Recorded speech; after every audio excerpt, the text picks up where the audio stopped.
major and minor losses in pipe flow. So at the moment will start with the major losses and then we will move on to minor losses afterwards. So uh, the equation which we derived by the comparison of energy equation with the Bernoulli equation that is written here in form of a head. So we know that we can define pressure head and dynamic head and elevation head, and then here the term HS that is given by shaft work head. So it would be positive when we have got turbine work output, and it would be negative when we are talking about work input. So that is in terms of head. So that shaft work head can be defined by the shaft net input work rate of that net input work divided by m dot, which is mass flow rate, and d, which is gravitational constant. And that because we know that m dot is rho uh, into volume, so then we can of course write rho into d. M dot is rho into volume flow rate. So rho into G is the specific weight, which is gamma, and that volume flow rate is written here. Now the last term in the equation, which is HF. So that is the losses which the flow encounters in a piping system. So now these losses can be divided into two categories. One is called major losses. So that is due to friction or the viscous effect in the straight pipe, and then minor losses which are due to those various component of piping system like elbow steel valve and bends, certain contraction, certain expansion, flow coming in from a reservoir, flow going into reservoir. So there are many types of discontinuities in piping system. So after that, we discussed that if we have got turbulent flow in a straight pipe, because we are talking about major losses, so we will only consider the flow through straight pipe. So in that, we need to have some need to consider surface toughness as well, because for the turbulent flows, as we discussed in the last class, that pipe surface toughness also becomes very important parameter. So in this flow, the critical parameter which we want to determine, that is pressure drop, and that is function of velocity, diameter, length, and surface toughness, which is epsilon, which is the force parameter on the right hand side, and then these two fluid properties, which are viscosity and density. So if we apply the dimensional analysis, we can come up with this form, which is non-dimensional pi term. So now we know that L upon D is directly proportional to delta P, so we take it out of that functional form because that is directly proportional. So we write it like this, and then delta P upon half rho V square. Delta P is related with the friction factor by the relation F is equal to delta P into D upon L divided by rho V square upon 2. So that is we discussed in the last class in detail, and then when we put this from here, if we put the value of delta p in this equation, so that would be equal to f into L upon d into rho v square upon 2. And then if we do the simplification as we did in the last class on the whiteboard, we can come up with a relation that the friction factor is function of Reynolds number and relative roughness. This epsilon upon d is the relative roughness of the pipe. So in the laminar pipe flow, that friction factor is only dependent upon Reynolds number, and that relation was 64 divided by Reynolds number. But for the turbulent flow, as we discussed, that because the viscous region shrinks towards the pipe surface, and the pipe and the velocity in the near pipe surface region becomes very disturbed by the surface roughness. So that's why we consider surface roughness in the in case of turbulence. Right. So up to now we have determined that friction factor is function of Reynolds number and the relative roughness. Now, if we consider, now with this brief recap, let me go to the whiteboard. Now we consider uh, a pipe section,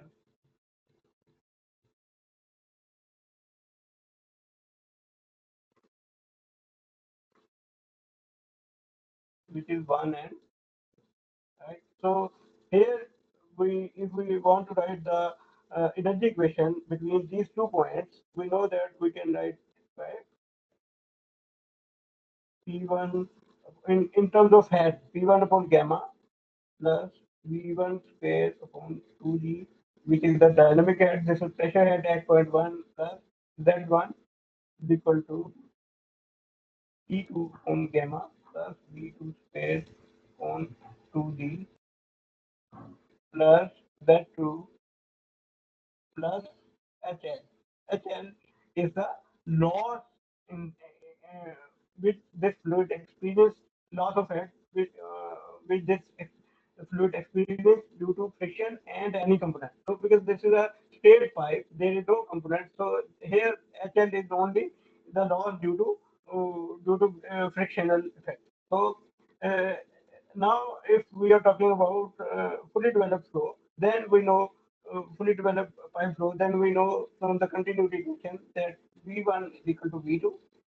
And if it is a horizontal pipe, so it means that there is no elevation difference, then we can say Z1 is equal to Z2, right? So if we do the simplification here, so V1 and V2 head, that velocity head is the same and elevation head is the same. So we can write P1 upon gamma is equal to P2 upon gamma plus HI. So from here we can say that P1 minus P2, which is delta P, that is equal to gamma into HI. So we all know that gamma is specific weight, and that is equal to rho into 1, right? We know it from our fluid mechanics 1 knowledge. So now this delta P can also be written in terms of friction factor, as we discussed in the previous class. That if I take you back here. Sir ये HL कहाँ से आ गया था ये question drive किया था Okay, this HL. Okay, please can you please tell me your name and let me see. Umair sorry भाई Khalid. Umair Khalid. Okay, Umair, if I take you back. Here, we in the last class, if you remember that we wrote it by the comparison of energy equation with the Bernoulli equation. We wrote these two equations, and if we compare these two equations, if we look closely, the above one is the energy equation, the first equation, and the second equation is the Bernoulli equation. Right? Bernoulli equation is the equation which you studied in FM1, and energy equation, that is 5.33 section, which I told you to read in the book in chapter 5. So if you see that the left hand side is equal to the left hand side of both equations are equal. On the right hand side, the first three terms are equal, and the only term which is appearing, the additional term, that is this term, minus u out minus u in minus u net in. So that is the term which is included in the energy equation due to frictional effects. Otherwise, if there is no friction, then this term wouldn't be there, as it is evident from the Bernoulli equation. So it means that if there is a friction, then uh, at the at the outlet of the pipe, energy would be a little bit less. That the energy head, which is the mechanical energy head, which is available in the fluid, that would be less because of the friction. Because due to friction, some of the mechanical energy is converted into thermal energy. So that loss is written here, right? And now, if we, Umair Khalid, do you understand up till this point? Yes sir Okay, now if we divide this equation with the gravitational constant, which is, I think, let me, uh, so I have written it again. So if we divide it by the gravitational constant, then we can write it in terms of head. Now we have written the energy equation in form of head, pressure head, velocity head, and elevation head. Now there are two additional terms which are appearing on the right hand side. One is the shaft work head, and the second term is the loss head due to friction and those components. So because this HS is the shaft head, shaft work head, and this HL is the loss head. Now this loss head has got two components. One is the major loss head component, which is due to friction, and HL minor is the minor loss head component, which is due to a different component. So that is written here. Now we are going to discuss this uh, friction loss head and this component loss head, which are major and minor loss head components, uh, one by one. So for the major loss component, we are only considering the turbulent pipe flow through a straight pipe, right? So it means that there would be only minus HL, and we are not talking about HS, which is the shaft head added or subtracted due to the turbine or pump, right? My Khalid, are you with me up to this point? Yes, sir. Okay, so after that, I have written that equation here.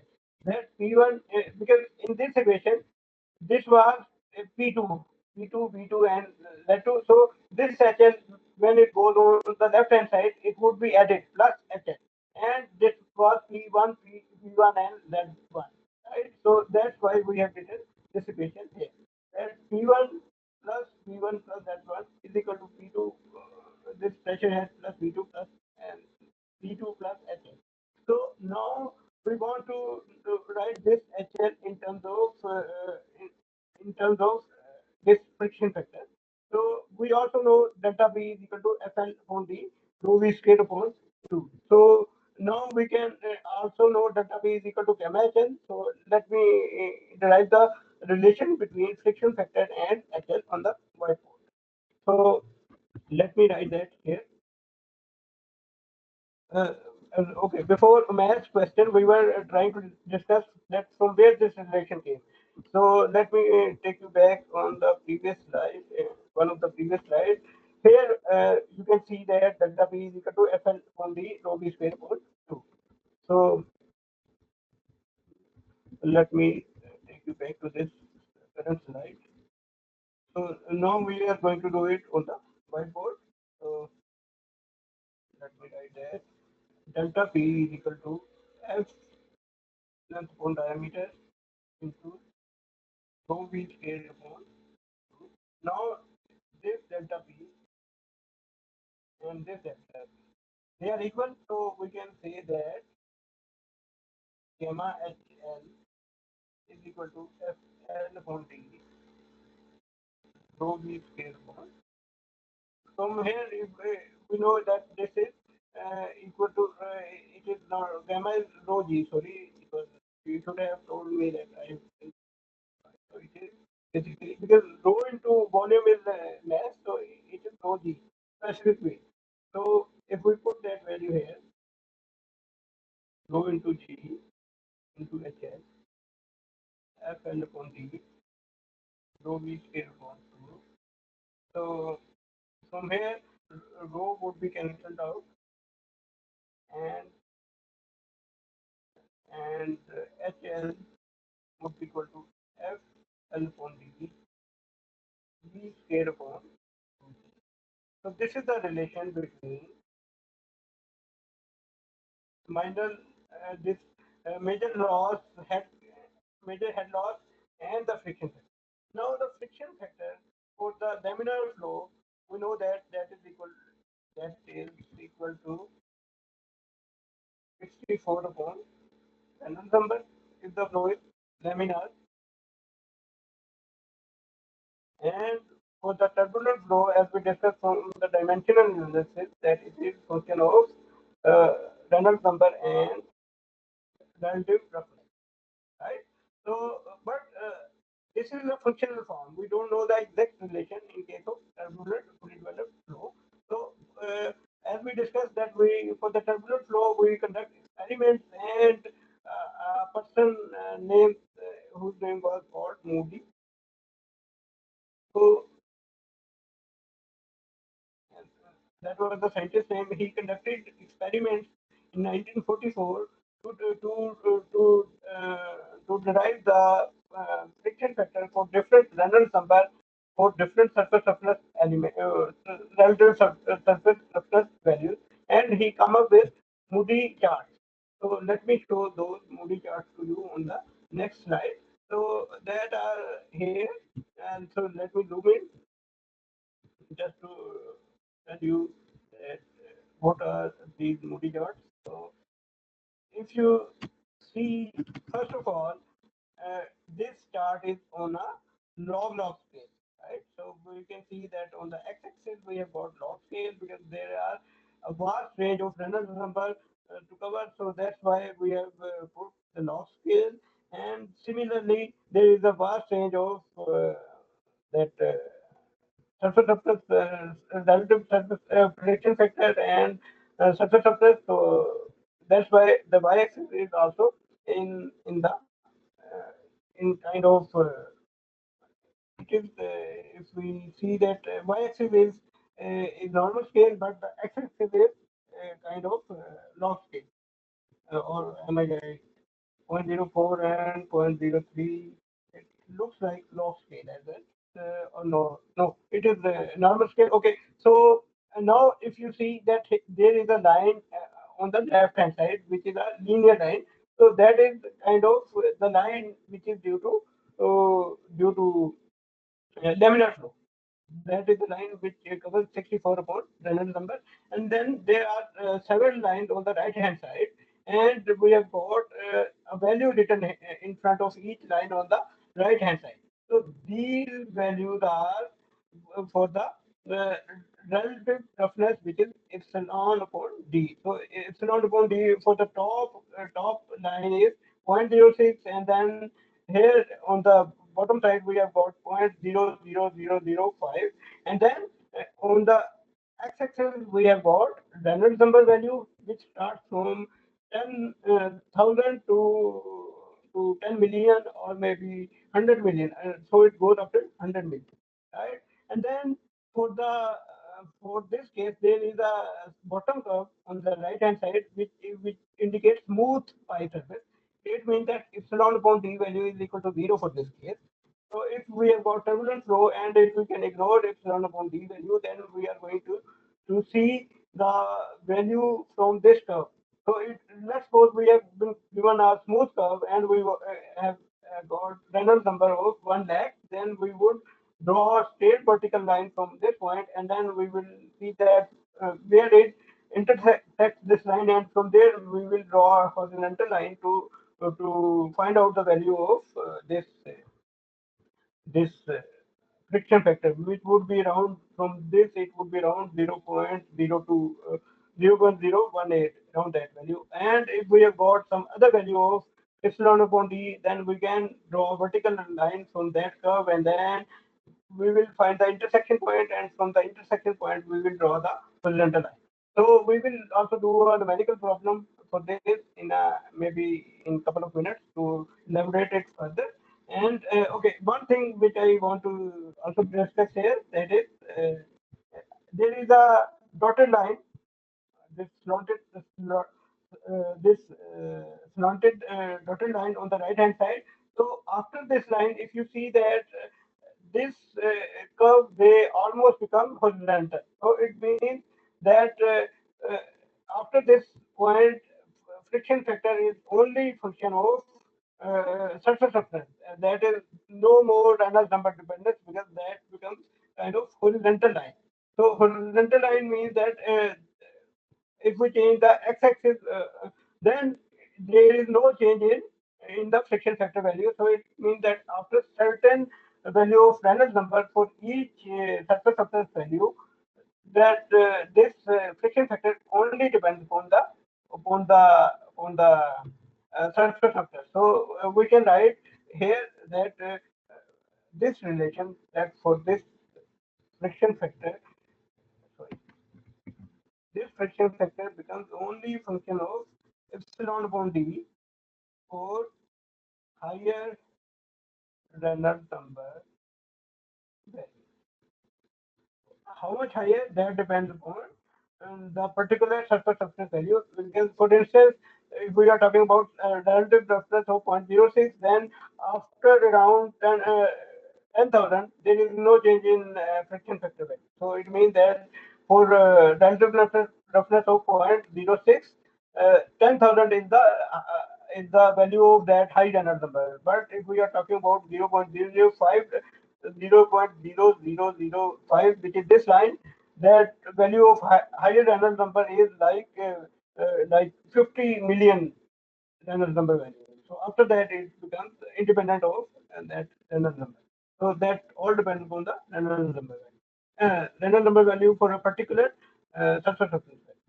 So this smoothie chart was given in in I think 1944, and after that a scientist named Colebrook, because this is a semi-log scale, so it is very difficult to get the correct value of friction factor. So a scientist named Colebrook that gave us the relation for the non-laminar flow, pipe flow, which means transitional flow, and the turbulent flow, which are these curves which are on after this 4,000 value. So for that, he gave us this relation from which we can calculate the friction factor value.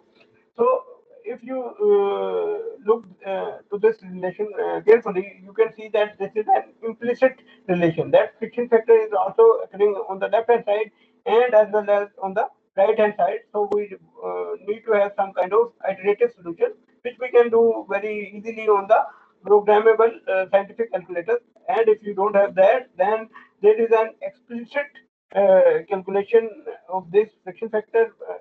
And here, this is given here that friction factor is only appearing on the left hand side. And then on the right hand side, we have got only epsilon upon d, which is the relative roughness and Reynolds number. So that is for the transitional and turbulent flows. So friction factor for laminar flow, that is 64 upon Reynolds number. For the transitional and turbulent flow, you can either use Moody chart or these two relations. Uh, One is implicit and one is explanation relation, right? So I would suggest that you can use the explicit relation because it is quite easy to do the calculation. But if you want to have more accurate value of friction factor, you can use implicit this formula, and you don't need to memorize these formulas. So it would be available to you in the paper whenever that scenario occurs.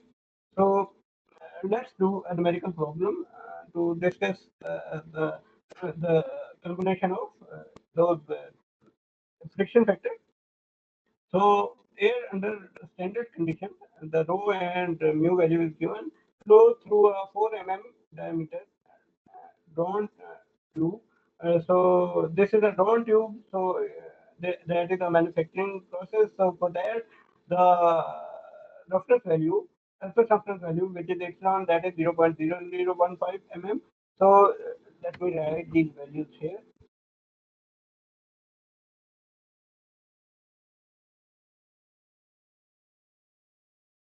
So first of all, I think rho is 1.23 kilogram per meter cube, and then we have got no, not 1.23. What is the value? It is 1.23, right? And then mu value is 1.79, 1.79 into 10 to the power minus 4 Newton second per meter square. And then we have got diameter in 4 mm. So diameter is 4 mm. So it can be written 0.004. Then epsilon value is 0.0015. So we have got epsilon value, sorry, epsilon value that is 0.0015 meter. So if we want to calculate epsilon upon d, which is the relative surface roughness, that would be equal to 0.0015 divided by 0.004, and that would be equal to, if we do the calculator, then we can see that it is equal to 0.0037 15 meter per second, sorry, 15 meters per second. For such conditions, the flow would normally be turbulent. And the statement is saying that flow would be turbulent for these conditions, but we can take precautions to eliminate any disturbance to the flow, like the entrance to the tube is very smooth, the air is dust free, the tube does not vibrate. So there is a possibility that we can maintain the laminar flow even the Reynolds number range is in the turbulent flow. So if we calculate the Reynolds number value for this flow, that would be equal to rho v d upon mu. So if we put the value 1.23 and then d is 0.04, velocity is 50 meter per second, and mu is 1.79 10 to the power minus 4 Newton second per meter square, its value comes out to be 13,700, and we know that is greater than 4,000. So in normal cases, it would be always turbulent, but because the statement is saying that we can keep it laminar by removing the disturbances which would create turbulence. So that we need to determine the pressure drop in a zero point 0.1 meter section of the tube if the flow is laminar. So even though we know that it would be turbulent, but just in case if the flow is to be laminar for this particular Reynolds number, the statement is saying that we need to calculate the pressure drop uh, in in a section of tube which is zero point 0.1 meter long. So for that we can, if the flow is laminar, then F which is friction factor, which that would be equal to 64 upon Reynolds number. Reynolds number value is 13,700, and if we put it here, we can calculate the value be equal to 0.0046467, and then we just discussed that delta P is F L upon D rho V square upon. So we know all the values, friction factor, length, we know zero point 0.1 meter, diameter 0.004, then rho value is given, velocity is given. So if we calculate that, that is 0.179, 0.179 kilopascal. So we can also say 179 Pascal, or we can say 0.179 kilopascal. So that is the value of delta P, and that can also be the same value of delta P can calculated from the relation for the laminar pipe flow fully developed, which we determine that that is equal to 32 mu L V upon D square. So that is we also discussed in the last week's lecture that all these derivations. So from this, it would also come out to be 0.179 kilopascal. Now this was the part one. Now the part two is determine repeat the calculation if the flow is turbulent, which it would be more definitely because the value of Reynolds number is greater than critical Reynolds number, which is 4,000 or 2,000 per se. After 4,000, it is fully developed, fully turbulent flow. So in the range of 2,000 to 4,000, it is transition. So for the turbulent flow,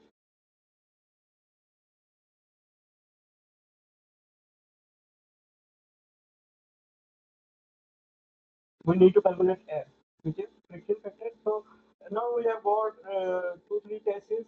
Either we use this function of Reynolds number and epsilon upon d, and so we know that this would be the case. And either we can use the Moody chart. So we know epsilon upon d value is 0.000375. So now either we can use these relations or we can use this Moody chart. For instance, if we use this Moody chart, 0.000, I think 0. It is 0.000375. So triple zero three seven five would be somewhere here, right? And let me see, 0.001. No, it would be somewhere here where the mouse cursor is, 0.00375, and Reynolds number would be somewhere 1370. It would be somewhere here, right? So you can see that it would be quite difficult to see the value because at this end of the table, all the curves are kind of converging. So it is better that we use one of these two relations because the general number, as I explained, that is 13,000, 13,700. So 13,700 would be somewhere here, right? And if we see all these curves are kind of quite jumbled up at this location, so it is very hard to see from this chart. So we can use these relations. So if we use these relations, from here the friction factor would come out to be 0.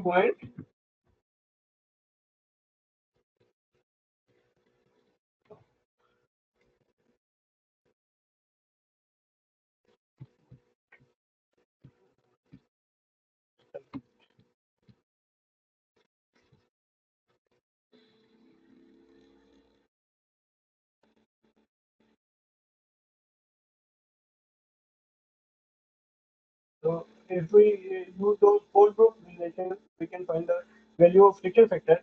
Uh, I am talking about these two relations, which are on the next slide. So we know epsilon upon, and let's suppose we use this relation epsilon upon d value is 0.000375, panel number is 13,700. So if we put the values and do the calculation, so the F value, which is the friction factor value, that comes out to be 0.028.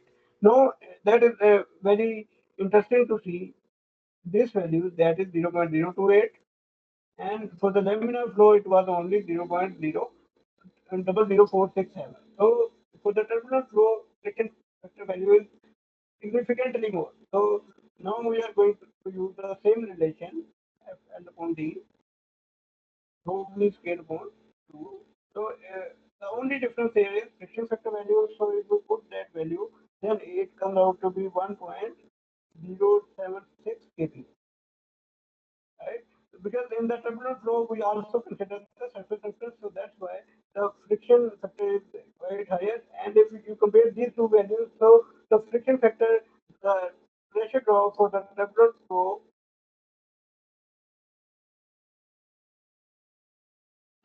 delta P upon laminar, so that would be 1.076 upon 0.179. So it would be almost 6 times. So it means that if the flow through pipe would be turbulent, then we need to install a pump which would have 6 times more pumping power as compared to the pump which is required for the laminar. Right? If all the flow conditions are the same, and the only difference is between the flow, if the flow is laminar or turbulent, then the pump specification goes quite high if the flow is turbulent, which is kind of 6 times more if we want to achieve the same mass flow rate and for the given condition. So we need to provide kind of 6 times more uh, pumping power, a pump which has got like if for the laminar flow it was 10 horsepower, for the turbulent flow it would be 60 horsepower pump required. Right. So this was it for the uh, cases of major losses, and we have only calculated the friction factor, but we can easily calculate here the major loss for this. If we know the friction factor, we know the length, and then all other things are known. So let's suppose that for the turbulent flow, we want to calculate the major loss. Then friction factor we know 0.028, and length 0.1 meter, diameter is 0.004, velocity is 50 meter, gravitational constant 9.81. So we can easily calculate the major loss as well, right?